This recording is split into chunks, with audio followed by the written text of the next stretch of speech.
Today on Master Your Marriage, part 2 on developing empathy. One of the hardest things we can hear from our spouse or loved one is the word no. No, I'm not going to help you. No, I'm not going to do that. No, I don't want sex right now. And all of these no's can be a real blow to our ego and cause distance between us. Unless we dig in, use empathy, and start with understanding the reason for that no.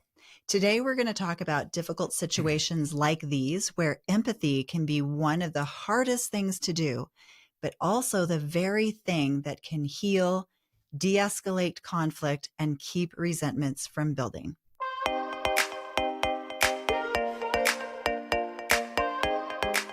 Welcome back to another episode. If this is your first time joining or listening to the show, welcome. And we thank you sincerely for being here. Make sure that while you're here, you hit that subscribe button because we drop an episode every Wednesday and you don't want to miss it. So this week, we're continuing to talk about empathy. And as we said before, empathy is trying to understand how someone else feels and what they need, and then letting them know in some way that we understand. And we covered this in depth last week. We talked about what empathy is. We talked about what it isn't. And we also talked about what it requires of us. So go back and listen to that episode.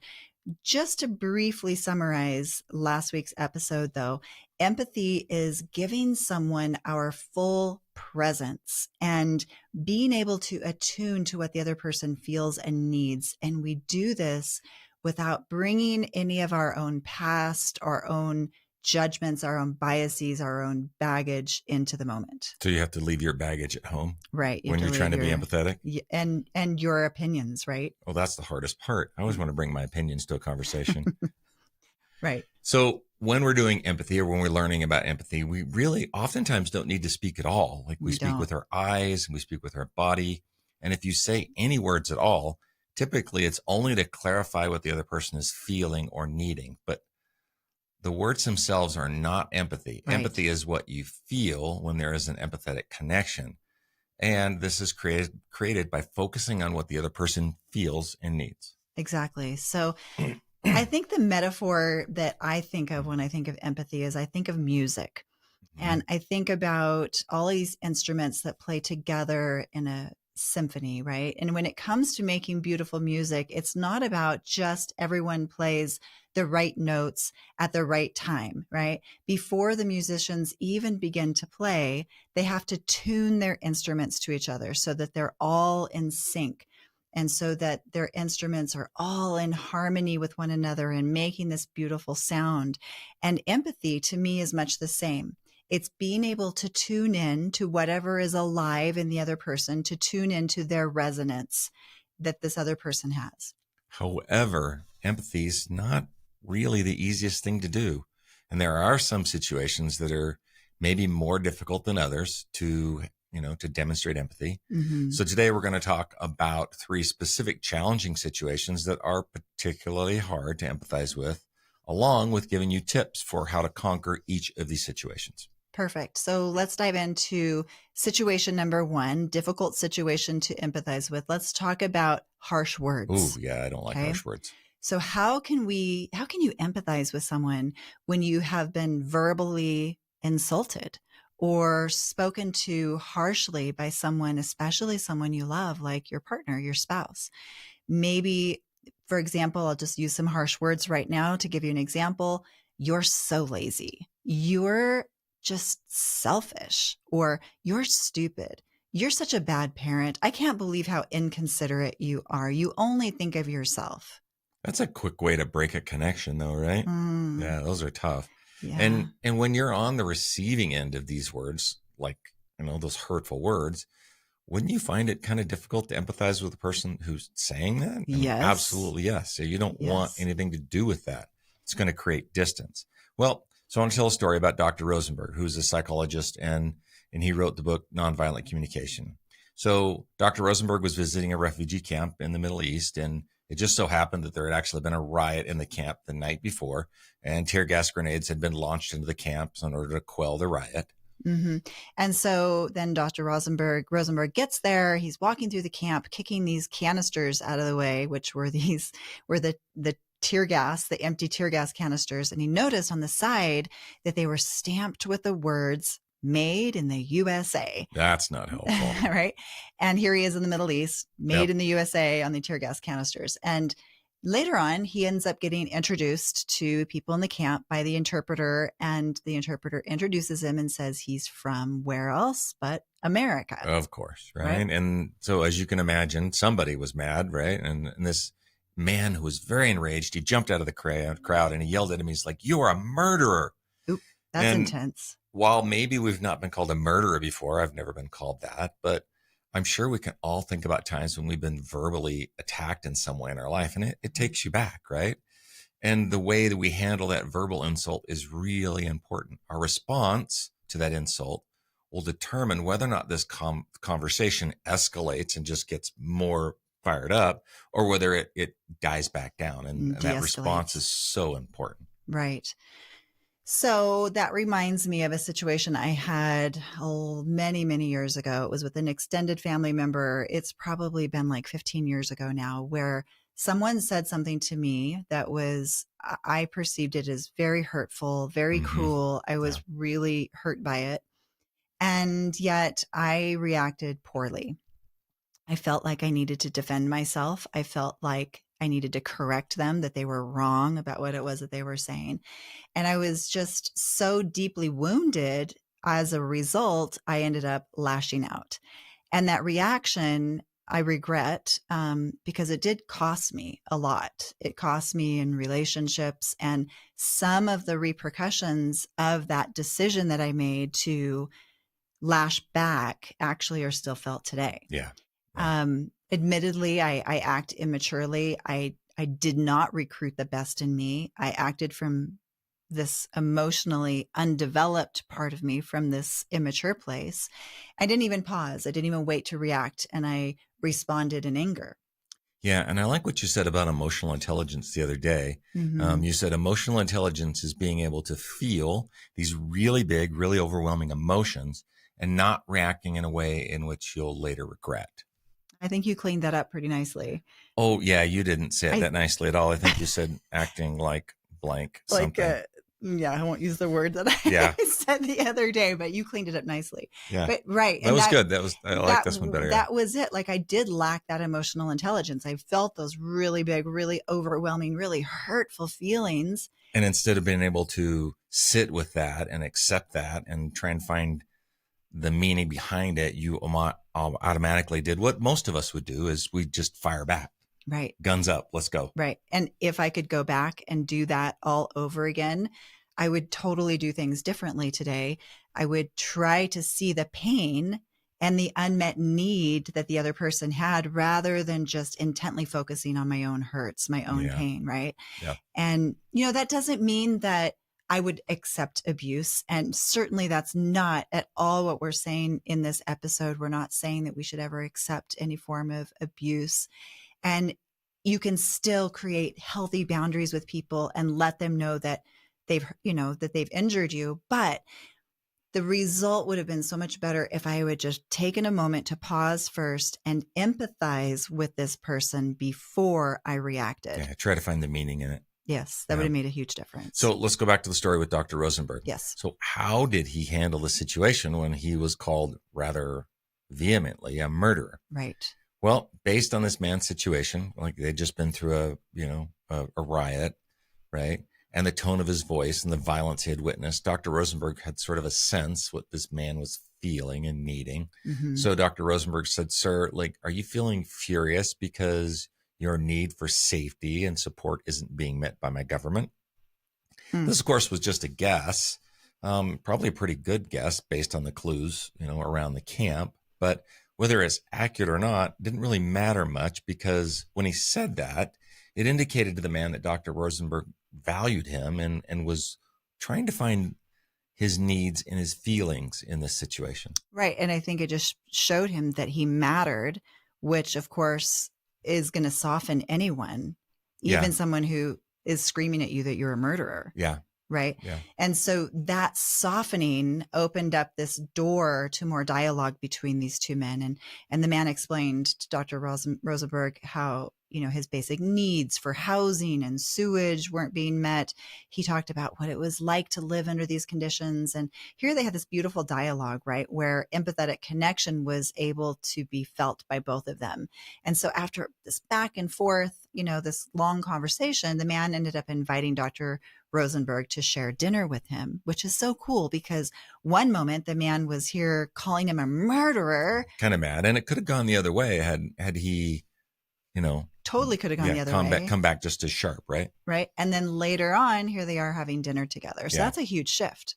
Yeah, that shift took a little bit of time. It didn't happen from just one sentence. But the point is that empathy can and did, in this instance, soften what began as a very harsh startup. And what do we know about harsh startups in marriage research? Okay, so let's deviate from the conversation for a second because let's take it back home to the marriage research that we love, Dr. John Gottman's research. Yeah. And what do we know about harsh startups? What we know is that harsh startups are extremely detrimental to relationships. Because if you come in hot, it's going to end the same way. Which is exactly what was going on in this story in the Middle East in this refugee camp. Like this individual, even though it wasn't a spouse, this was somebody coming in hot. They were coming in with a very harsh startup. Yep. Right. Yep. But in our marriages, it's so detrimental because when conversations start harshly, they almost always escalate and they rarely get turned around. 93% of the time, these conversations turn into more insults, more defensiveness, more criticisms. And frankly, it's hard, I think, harder to show empathy with the people that we're closest to.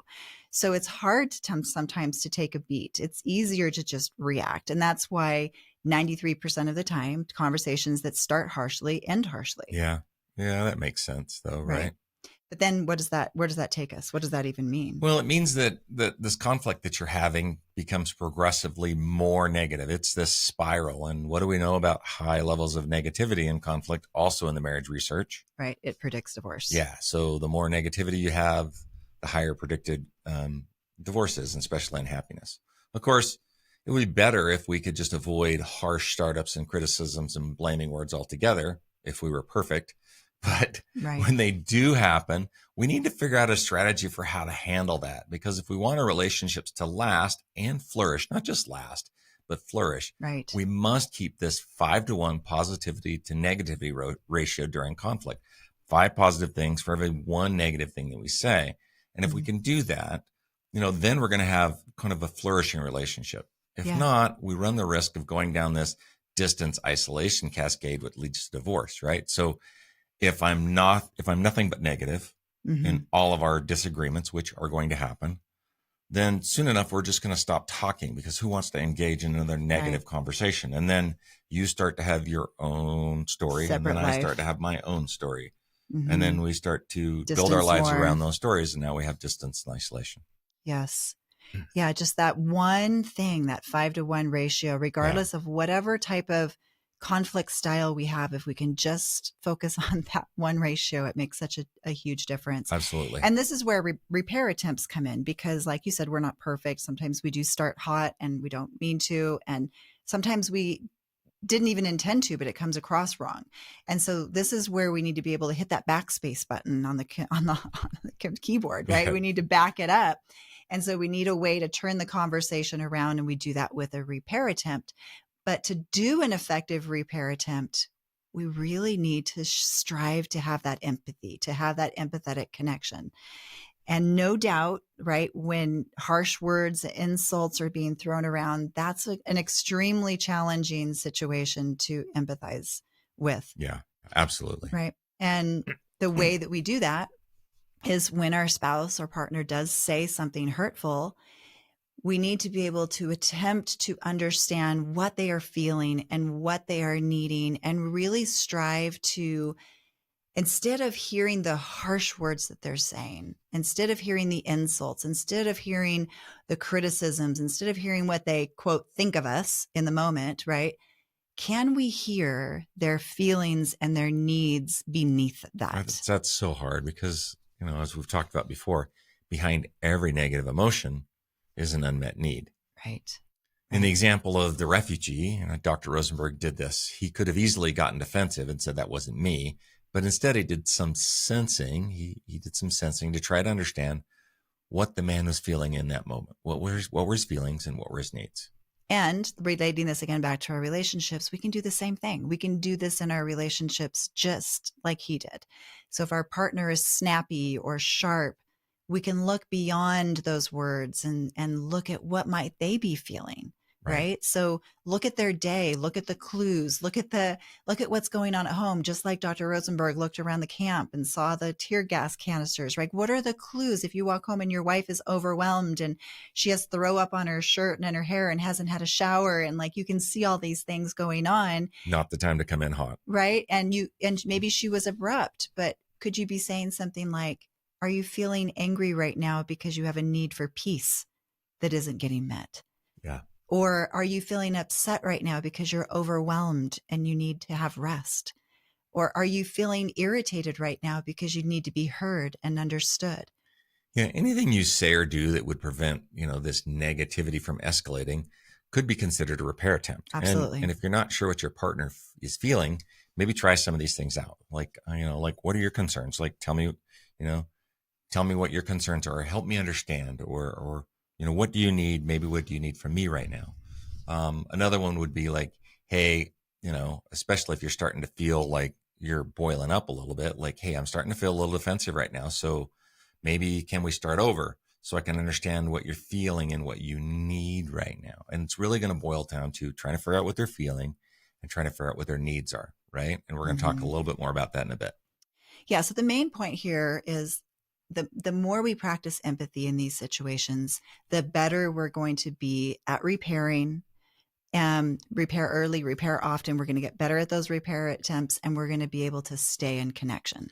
So let's talk about a challenging situation. Number 2. Number 1 was Dr. Rosenberg. So number 2 is when your spouse isn't open and vulnerable. Sounds like a lot of guys that I know. So how then would we be able to attune to someone's feelings and needs when they aren't great at expressing their feelings and needs, whether they won't or whether they just don't? Right. And like we said earlier, when we're showing empathy, we don't really need to speak at all. Right. Right. It's more like that tuning that I talked about. So instead of trying to use a lot of words, what we're really doing most of the time is we're speaking with our eyes and we're speaking with our body language. But what if your partner isn't doing that? What if they're not opening up? What if they're not vulnerable? What if they're not allowing themselves to be seen? Well, that's going to require, you're going to have to get a little bit more flexible with your thoughts and your actions, right? We're going to need to do some intuitive work. You're going to need to sense this, right?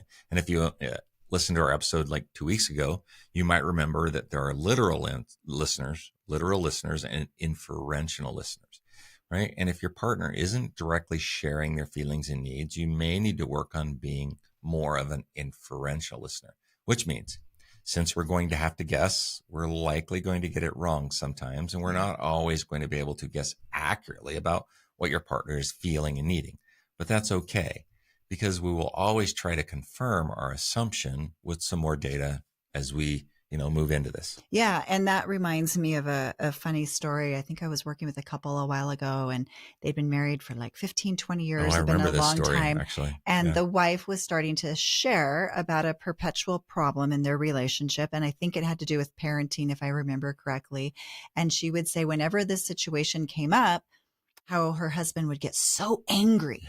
He was so mad. He was so angry. And he immediately stopped the conversation and he corrected her. And he's like, I don't get angry. That's not anger. I just feel hurt. Yeah. So for 15 years, she had been guessing, but not confirming, just guessing that he was just this angry elf, right? And the anger was what he was feeling, but what he really felt was hurt. So it's going to be difficult sometimes to really know what a person is feeling. And that's why in empathy, we do want to check. We do want to check it out. It's one of those times that we do need to use our words and put into words what we sense the person might be feeling, and then connect their feelings with what they might be needing. Yeah, because if you get that part right, like, if you were to ask me, like, well, so are you feeling this? And I'm like, no, even though I don't want to share my feelings, right? Right. Are you feeling angry? No. No. Are you feeling irritated? Maybe a little. Are you feeling annoyed? Yeah. Right. I could dig that out if I just sensed what, based on the clues. But if you never ask and just assumed that I was angry For elf, 20 years. yeah, that's a problem, right? Right. So here's how this might sound. So are you feeling, right? Insert this emotion and then, connect it up to their needs. And are you feeling this because your need for X or your need for safety isn't being met, right? So start with, are you feeling like we just demonstrated? Like, Right. are you feeling sad? Are Right. you feeling angry? Are you feeling Unhappy hurt? yeah. Right. And are you feeling that way because your need for something isn't being met? So you may have to do this sensing and guessing game. So are you feeling fill in the blank because you're needing fill in the blank? Yeah. And I think the feeling part will be easier to get to than the need for people who aren't used to talking about needs or trying to be independent. So, it's just going to take a little bit more flexibility, like you said earlier, on our part, and trying to really understand what they're feeling and needing and dig it out a little bit. Yeah. And you're never going to get it right. Like you might get it right the first time. You're a genius if you do, but don't get too attached to being right, because again, right, we're sort of searching for these feelings and emotions. And this is the example of someone who, again, is not great at sharing their feelings and their needs. Okay. So let's do one more. What's one more difficult situation to empathize with? Oh yeah. This is the one, right? So difficult situation number 3, hearing no. This is a hard one, right? This is the response that can really make us jump to our guns. Like, what do you mean no? No. Yeah. What do you mean no? Like, this is easy. Would you help me in the garden? No. Would you mind doing the dishes? No. Could you pick up your dirty laundry? Maybe.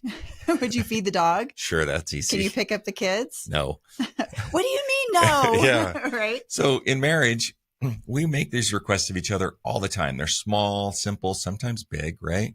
And generally, as long as those requests are free from either criticism or manipulation, then we generally enjoy helping each other out. But sometimes there might be a good reason for someone to say no. Yeah. And we did talk about this back in episode 60. We talked about how to say no compassionately without it starting a fight. Yeah, that's a good one. But let's flip the coin on that. It's also important that we're able to hear no compassionately, which is being on the receiving end of that, right? And no doesn't always just sound like no. Sometimes it has a full sentence like, I don't want to, or no, I'm not willing to do that. It can sound like a lot of different things, but the thing is when this happens, we want to be able to show our spouse, this other person that we love, that we see and we hear the human that is there, that is behind the no, instead of just jumping to, what do you mean no? And starting a fight. Yeah. How specifically does that work though?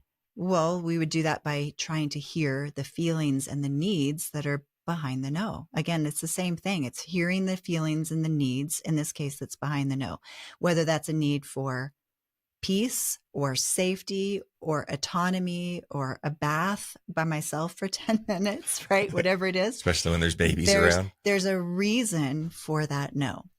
So really, anytime a person says no, what they're usually saying is like, I'd like to help you, but right now I have something else. I have a need of my own that is keeping me from doing this thing that you requested of me. Right. So when we hear something that sounds like no, like not right now, I can't, maybe later, we can reframe that and realize that usually our spouse or our partner, they may also have an unmet need. Right. And maybe with a bit of compassion, we can find a solution that honors both their needs and our needs. Which we did talk about in that same episode. It's like, yeah, let me go take a bath for 30 minutes and then I'll help you with the dishes. Yeah, absolutely. Right. There's a way to find a win-win as long as we can slow it down, find the compassion and find the need that's beneath the no. But again, that's one of those situations that we just so often jump to our guns. Yeah. Yeah. Right. Go to guns. Yeah. So those were 3 great examples of how to use empathy, I think, in difficult situations. Yeah. So what we want to know is what you took away from this episode. So come on over to social media this week, visit with us. Better yet, maybe share what you've learned by leaving it in a comment along with a 5-star review here on whatever platform you're listening on. And more importantly, as always, if there is someone in your life that needs help in their relationship, would you and you feel they would either benefit from this episode or any of our previous episodes, would you kindly share our channel with them? And of course, as always, be kind to each other this week. take care of each other, and remember, it's the small things done often that make the biggest impact. Until next time.